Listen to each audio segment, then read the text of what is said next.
Haste Menteri Bokrok Dr. Manik Sahani Srai Husiar Tei Koi Mengnarak Mani Bising Tei Bawa Methak Zak yang Ngai Dongwo Durga Puja ni Chandani Mengai Borok Rokno Coprop Meng Nukjak Hai Hai Tei Kaisa Pangkli Bishal Gor Chori Lamo Khoroksa Malkhung Sonaino Butau Khajak Mani Tei Boni Sakawo Coprop Jak Mani Durga Puja Chanda Sanoi Kok Mahai ni Hai Silsameng ঘটনাটা হয়েছে আমি আজকে সোনামুড়া থেকে আগরতলা যাইতে আছি rubber নিয়ে সরিলাম বাজারের আগে স্কুলের পরে এদিকে একটা ক্লাব আছে একটা শিব মন্দির একটা কালী মন্দির আছে এই জায়গাটা তারা সাইন দিছিল সাইন দিছে দাঁড়াইছি পরে কইছে ৫,০০০ টাকা চাঁদা লাগবে আমি কইছি ৫,০০০ টাকা তো চাঁদা দিতাম পারতাম না এটা কইছি পরে আমার একটা সোয়ার দিছে সোয়ার দেওয়া নেই আমি কইছি আমি চাঁদা দিতাম পারতাম না মাইরেও খাইতাম পারতাম না আমি জায়গা আমি গাড়িটা টান দেওয়া নেই একজন লোক গাড়ির উপর উঠতে গেছে উঠতে যাওয়ানোর পরে কি হ্যাঁ কেমনে নামছে না কি করছে হে আমি আর জানি না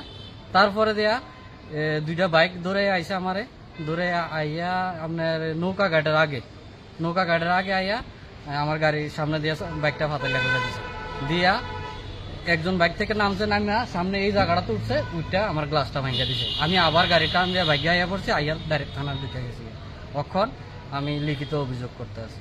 কি নাম তোমার? আমার নাম হুসেন মিয়া। হ্যাঁ, হুসেন মিয়া। কি এটা কোন ক্লাব? কোন ক্লাব আমি জানি না। এটা কি এর চাঁদার লেগে আটকাইছে? দুর্গা পূজা চাঁদা কইছে। দুর্গা পূজার চাঁদা।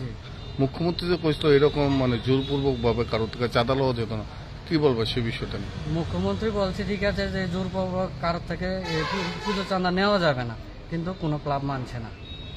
এ পর্যন্ত আপনি দেখুন, এদিকে আসুন, আমি আপনাকে প্রমাণ দেখাচ্ছি। আমি ওই যে 200 টাকা আরো একটা চাঁদা দিয়েছি, আমার থেকে জোরপূর্বক রেখেছিল। আমি 50 টাকা দিয়েছিলাম, 50 টাকা মানেনি, তারপর আমি 200 টাকা দিতে হয়েছে। তারপরে তোমার উপরে গাড়ির উপরে আক্রমণ, আমাকে চর দিল।